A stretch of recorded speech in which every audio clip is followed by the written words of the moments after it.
Conversations with the Citizen. I am your host, Tia Carol Jones. I'm here today with Kelly Fair. Kelly is the founder and executive director of Polished Pebbles, as well as the author of They're All the Same Girl and Every Girl is a CEO. Kelly, welcome to the show. Thank you for having me. Thank you so much. It's good for to be being back. Great. Tell us a little bit about yourself.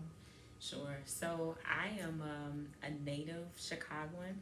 I'm from the far south side of the city. So often when I think about identifying my Chicago roots, I say I'm fourth generation to go to Morgan Park High School. Okay. So my family on my mother's side is an old Morgan Park family.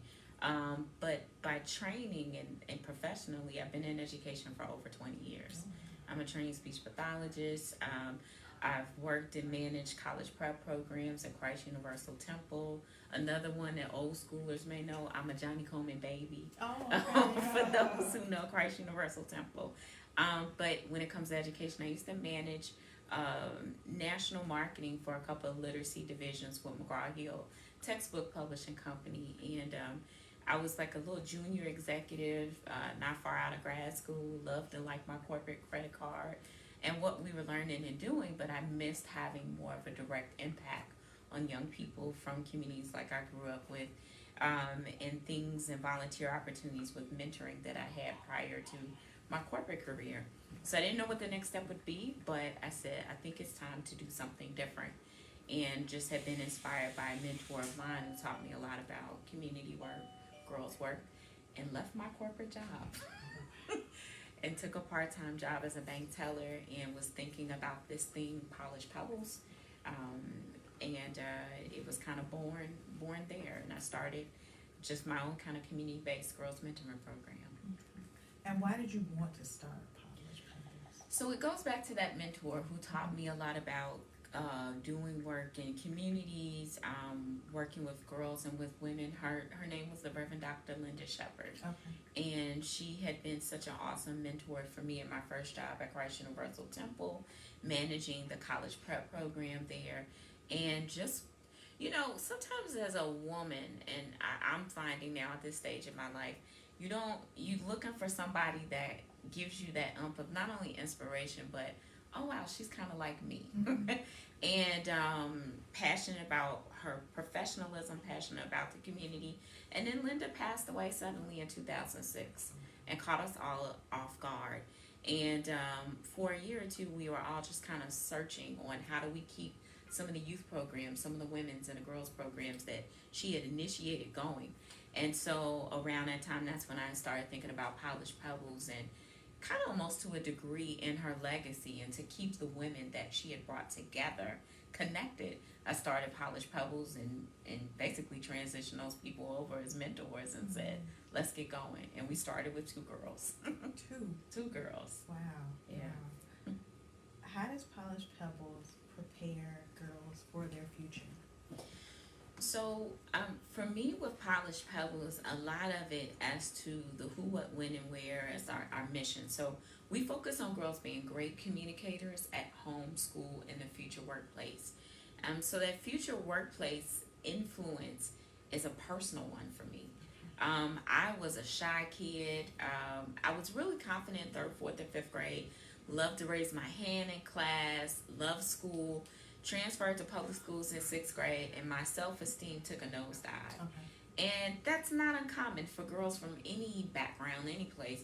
That's around 6th grade. That's usually the time that sometimes our self-confidence takes a nosedive. And I became a little bit more reserved, a little bit more shy. But the influence of Essence magazine was always a constant for me. Okay. So I wanted to be an Essence lady. I mean, there were few media outlets and definitely magazines that you could find images of black women, but Essence women were beautiful. They were bold. They had great clothes. They were family women like my mother, and they had careers. And I wanted to be an Essence career lady, and that influence encouraged me. So when I turned 13 and got ready to go to high school, my mom said, what do you want to do this summer? You want to get a summer camp, day camp? And I was like, girl, no, I want a job. Because in my mind, that's what an Essence lady would do. She helped me get a job. I wanted to be a cosmetologist. Dudley's Beauty College was around back then. It's still around now. And they took me 2 half days that summer. I got paid nothing. They let me be a little intern, and I put hair gel in cups. I swept up, but I worked the cash register. That shyness, that had to go out the window, because black women, after they have been standing in line, have no room for your shyness and your inability to speak up. That first work experience for me put all the communication skills together. It gave me that drive and that motivation as to why to move forward. With Polished Pebbles, we seek to do the same thing.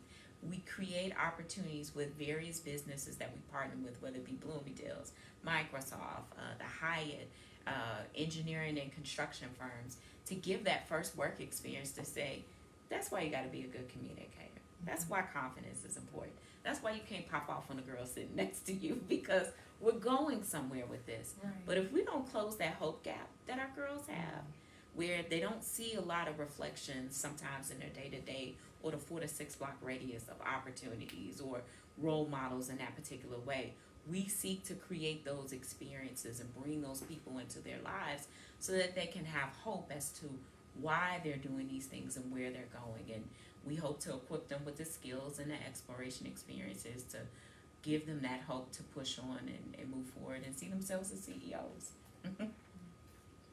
Where does your heart for young girls come from? Because I was a girl who was mentored. So whether it was the influence of Essence Magazine, loving the editorials by Susan Taylor every month, and carrying it out with me.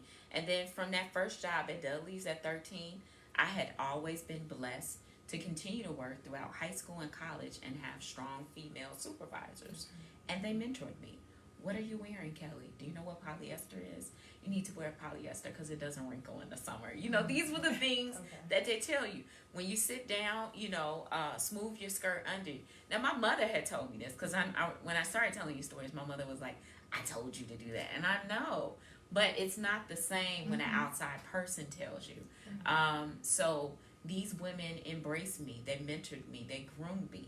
And so I have come to really feel that this is a part of who I am and our identity and who we are as a community. So I really want to normalize mentoring. You don't have to just think about only taking care of you and yours and your kids, but that girl, at the school in your community or the school that you grew up in, she's your daughter. She's a part of our world and our fabric, and mentoring her is important too. So somebody lifted you up, somebody groomed or polished you, and it's our duty to make sure that we're polishing others. What made you want to write the books? So the first book, I always have to give shout outs to Patrick Oliver. He has been my publishing consultant. He came out of Third World Press, really well known and respected in the literary community. And I was in Starbucks working with a coworker because, I've been doing Polished Pebbles for 12 years now. And we were having a meeting in Starbucks, and he was sitting next to us and kind of was ear hustling, I always jokingly say. But he said, you got a lot of experiences. You should think about publishing a book. And I had been blogging at that time as well. And so I decided to kind of compile my blogs, which were a lot about inspiring people to get involved with mentoring, right? That fabric, this is our responsibility, this is our duty, but also sharing with others about how do you build and strengthen youth mentoring organizations. And so They're All the Same Girl is essentially that. It was at 7 years in, sharing the lessons and the inspiration to people who are thinking about mentoring and wanting to get involved, want some skill sets, want some advice, and that was the first book. This second book, Every Girl's a CEO, was really an opportunity to start compiling what we have been building then at a 10-year mark with Polished Pebbles and preparing them for the future workplace. And really, Tia, what I had found is, and our team had found, is that we get opportunities. We're trying to give them these job shadows, and maybe companies will have internships. We bring a young lady in and say, hey, so-and-so, company ABC has an internship. Let's get you ready. Let's prep you. And a lot of our young people are just not prepped and primed in the ways that they need that even if they have the abilities and the smarts to take an internship next week, they don't believe it. And so as we're prepping and talking to some of these young ladies, we would ask them, what do you like to do? Sleep, eat, hang, chill. She doesn't know because she hadn't been prepped. You keep probing and pull back the layers. Oh, she got a part-time job at My Pizza. Grades are pretty decent. Braids hair and does lashes on the side, so she's an entrepreneur. Takes care of younger siblings, nieces and nephews, and gets them ready to school. And does all of this and functions, and it's in Polished Pebbles. It's like, sweetheart, you're already a CEO. That's Chief Executive Functioning. And that's where we really came up with every girl's a CEO. So getting ready for an internship at this company is not that big of a jump for you. New environment, new language, new terrain, but the core competencies, you're already building them. And so it's really us kind of emphasizing for girls, but also equipping parents and our community members and school people with the tools that help them understand from an asset-based approach. Baby, you already got it. So let me just help you discover your strengths. Let me polish you. Let me give you the tools and the blueprint to be really successful in your future career. And so that's essentially what Every Girl is a CEO is. It's the only career and success guide out there for girls of color. You talked a little bit about your inspiration. Can you kind of expand on why that person was inspirational? Or is there another person who also inspired you? Yeah, I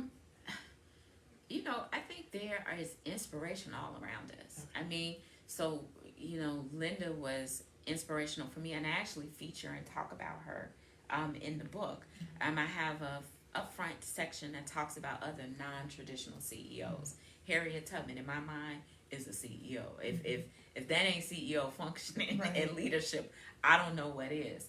But I put Linda in there as well because this is a woman who had earned a doctorate, had a couple of different master's degrees, had worked in managing HR for big companies, worked in Jimmy Carter's White House administration. But guess what? Before the age of 18, she had 4 children. Okay. So she was a teenage mom.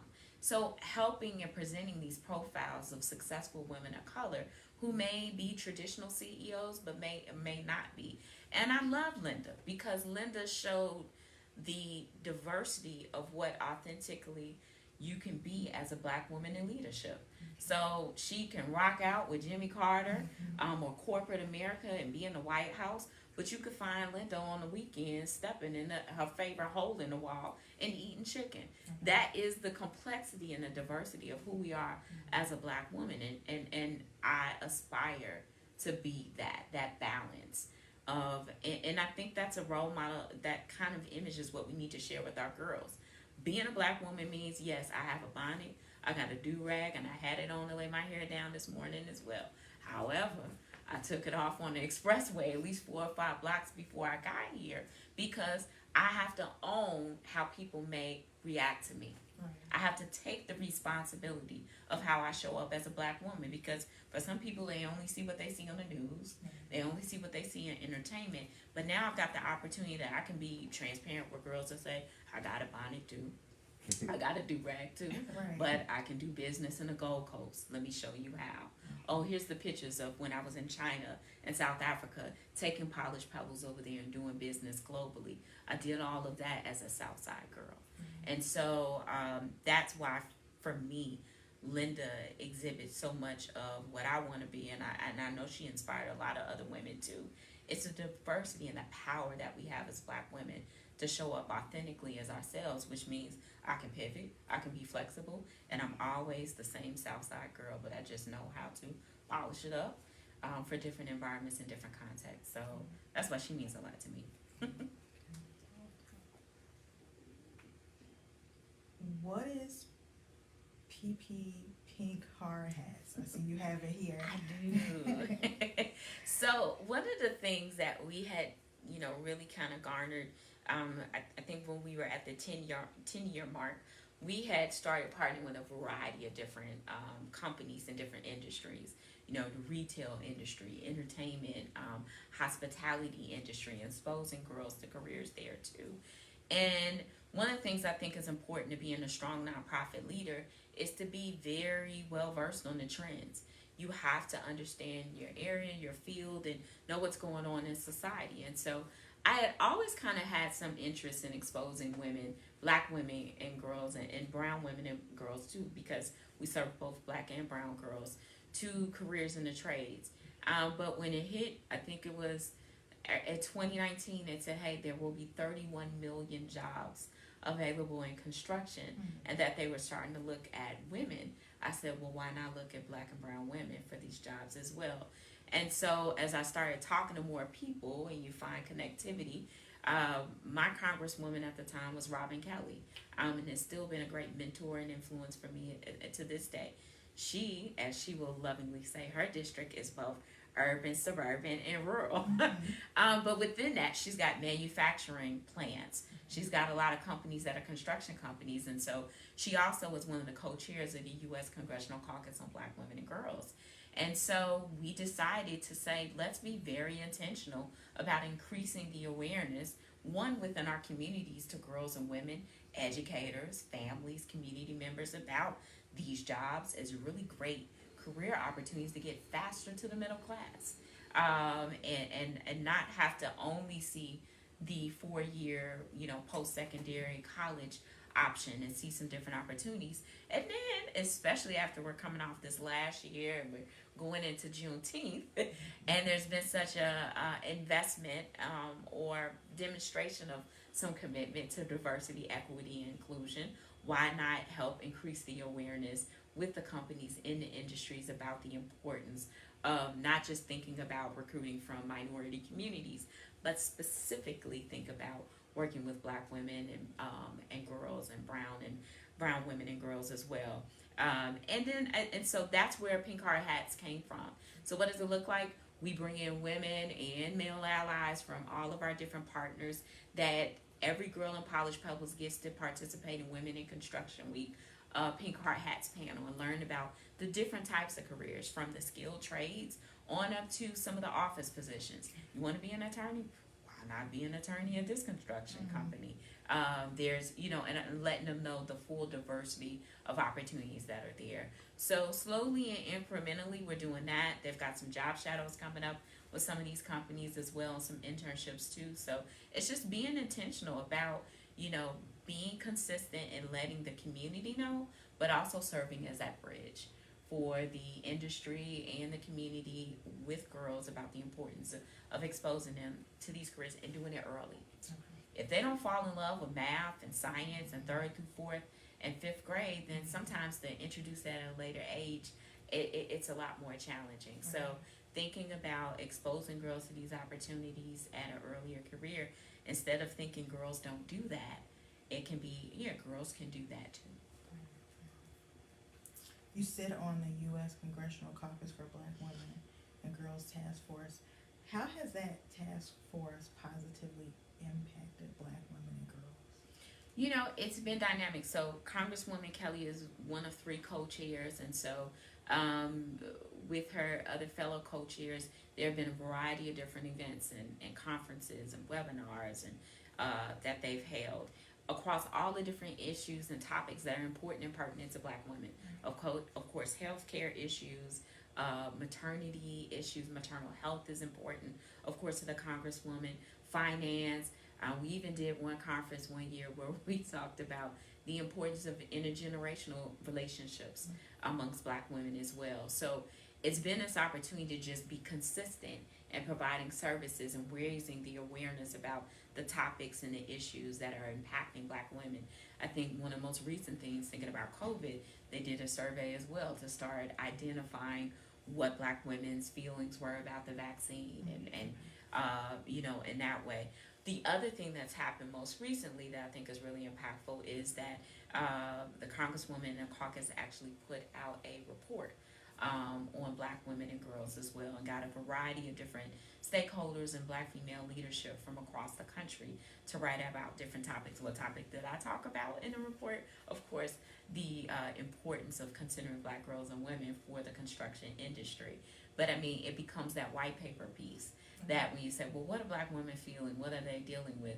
And it equips organizations like mine who work with different communities, and you want to know what's going on with black women, what's important. Here's this really nice research, white paper with all of these experts to talk about that. So it's given us the tools to take care of ourselves, to be aware of what we should be doing and how do we empower ourselves. So the caucus has been a really great dynamic start for individuals, but also empowering organizations like mine and lifting our work and being able to share it on a national stage.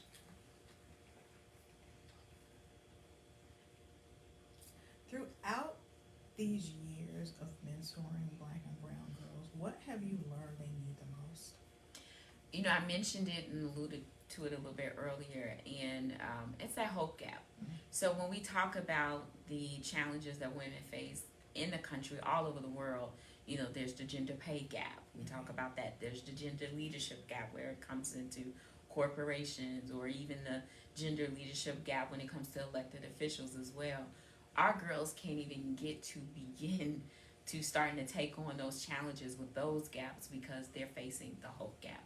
And I've seen that hope gap be alive and present in the black community and also in the brown community. It became really apparent to me, and I started using the verbiage hope gap. We were working with a group of girls, and it was spring, so we're trying to prepare them for who wants a summer job, who doesn't want to not have money, and who's already got a job. And when we queried the room, one of the girls shouted out, "They don't want us." Mm-hmm. She had been to the grocery stores, the fast food places in her community that she could comfortably and safely walk to. She said, "They don't want us. They don't want to hire us." And I think that one quote just really highlights when you feel unwanted, when you feel unsupported, you know, and so they don't have hope for that opportunity and don't feel desire. And so before we get to closing the other gaps for these group of girls, we need to close the hope gap. What else are they facing? They're facing the same threats of violence in their homes and in their communities that the boys are. But the challenges that black girls are facing often gets ignored. So, you know, there's a lot of space to feel really hopeless with that. So with Polished Pebbles, we hope to, you know, close that hope gap by providing them with opportunities to explore different careers, meet role models that come from their communities and are a reflection of them, and also just be very strategic about this career pipeline that we're creating, from the schoolyards to college campuses, or the stomping yard to the future boardroom, so that we're hoping to expose them, but also at the other end make sure we're creating spaces and places for organizations and individuals who are tired of seeing what they see on the news and feel really apathetic and don't know how to help young people. We hope to create that space and that place for them to do it. So we want to close the hope gap with bringing everybody together to intentionally identify the issues that our girls are facing, and provide them with the skills and the resources to equip them to move forward. How are you able to pivot during COVID-19? So I think I was talking to some individuals on my team, and he was just like, "I need a day or two to chill." Mm-hmm. He said, because, you know, he was coming through, he writes grants, so he was coming through a big grant writing season. He was like, "But I just never really got a break from COVID either." Mm-hmm. So the pivot for us was just intense to make sure that we were able to continue services. And so we went from being 100% in-person business to being 100% virtual business. Okay. I work across several different school districts and community organizations. We serve girls in public housing. So it was figuring out in this school district, are they going to use Zoom or Google Meets, a Classroom Dojo? What kind of, you know, things that we need to check with our insurance liability, keeping up the spirits not only of the girls, the school partners that we serve, because they were trying to figure it out, but my staff and my team, and keeping them connected and motivated. And then keeping everybody paid.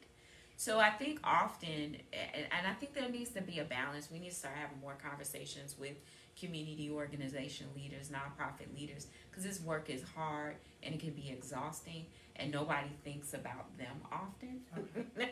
That pivoted, that it ain't hard and easy, and we got people in our family with health challenges and facing COVID and things like that.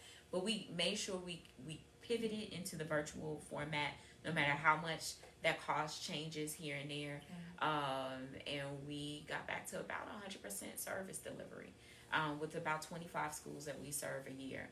And then we moved our summer work study programs into a virtual format as well. So even with things like our conference, we have our Every Girl is a CEO conference. It actually provided an opportunity for us to grow a little bit as well. So when we had the conference, not only did we have our Chicago base, but then it allowed us to go national. We had girls from several different states. We even had a girl from India last year as well. So this year we're being intentional, keeping it virtual. And we've got some of my partners from Johannesburg and from Cape Town and from Tunisia. So it'll be a really dynamic experience because it'll be global. So talk about closing a whole gap and moving beyond the 4 to 6 blocks radius of your home on the south side or the west side or the south suburbs. Now you'll get to see a reflection of yourselves, all the way from the other side of the world. So it requires being creative, keeping your team cohesive and supporting them and pivoting. And when somebody needs a break because family is having a challenge, you have to find ways to do that. So for me, my spirituality had to be a strong core of keeping me together and keeping me hopeful. And that's just me authentically. Some of the things I kind of go to in community. So we just all stuck together and found new pathways to continue to serve and just want to continue to be safe. But I will say I am a little happy to go back in person. You can fill out this parent permission form on a hard copy, take it home to your mama, and you can bring it back the next day versus trying to, manage the virtual world and increase security. Protecting our young people is important, even in the virtual world as well. So, but we made it. We made it. And so now that the world is opening back up after 15 months, what does Polished Pebbles have on the horizon? Yeah, so we never really stopped. So we continue to just build our core programs even in the virtual capacity. So some of our really popular and successful programs, like we have a summer program called Mommy and Me. And Mommy and Me is an opportunity for girls and moms to build bonds by building their communication, career, and entrepreneurship skills together. So last summer, about 10 mother-daughter teams actually put together their own business plans. We work with World Business Chicago. They refer to business coach. And Mr. Dwayne is dynamic. And the girls and moms finished the summer with their own business plans, did a baby Shark Tank pitch competition, won seed money. I was so impressed. I went and fundraised, and every mother-daughter pair actually walked away with $600+ as well as seed dollars to get their businesses going. The popularity of that program is still there. Talk about pivoting. The word on the street was, we got an email saying, I heard Polished Pebbles has a small business loan program for girls. I was like, well, let me find out.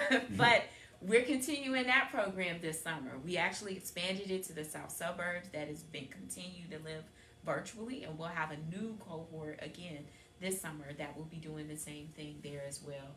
And we will be hosting 3 Every Girl's a CEO work study programs. So girls get a chance to earn while they're learning all of these career and success skills together from the book. So we have a one summer Chicago program, after school matters summer work study program, and then again the importance of supporting our girls in their 4 to 6 blocks radius. The Southland and South Suburban region, we've been doing a lot of work to increase resources there too. So we will have, actually people need to sign them up, go to Polished Pebbles page. We are still accepting girls for the summer work study program there, so they get an internship and get paid to learn how to be career ready for their future. And so all of those will be, for the most part, all virtual. So just continue to move everything forward, and including our conference that will be out in October, and actually that registration form will go live on Monday. So girls want to sign up from 8th grade to college age for the Every Girl is a CEO Global Career Conference. They can do that on Monday too. So our belief was, in the midst of COVID-19, girls should still have the ability to dream, and Polished Pebbles has been right there on the front line to support making sure girls can do that. You kind of already gave out the website, but can you give it again for Absolutely. everybody? They can find us on Facebook, on Instagram, on Twitter at Polished Pebbles. And our website is www.polishedpebbles.com. Okay, great. Before we wrap up, is there anything else that you'd like to add? You know, I just think it's important for us to think about the importance of a good peer mentor of mine. Sharita Morrison was the founder of Demoiselle Film. Now, I've been talking about my 12 years with Polished Pebbles. She's, I think, 27 years ago started that, and also was the founder of the Coalition of Urban Girls, a collective of girls serving organizations. But Sharita always says girls are the birth canal of our communities. So we have to, as we are empowering them and being intentional and giving them a shot in the arm, not only with the vaccines, but economic empowerment, we're impacting their entire family. You know, so we're bringing in the moms, and that's the real birth canal. And so when the mom is empowered, the daughters are empowered, the rest of the family is empowered, and our communities are empowered as well. So it is critically important for people not to overlook girls, and to make sure you support organizations like Polished Pebbles and help us continue to invest in girls so we can close that hope gap, and we can see more Kamalas. We can see the next Harriet Tubman, especially as we're coming into Juneteenth. Because she's out there, riding the bus, you know, giving you your chicken and your cashier. So we can't, you know, get caught up on the appearance. We have to realize she's got an inner CEO. She's got an inner leader in her within as well. And it's our job as community members to invest in her as well so that she can take us to the next level. Great. Thank you so much. Thank you. Remember to make plans to join us again next week for Conversations with the Citizen, the place where real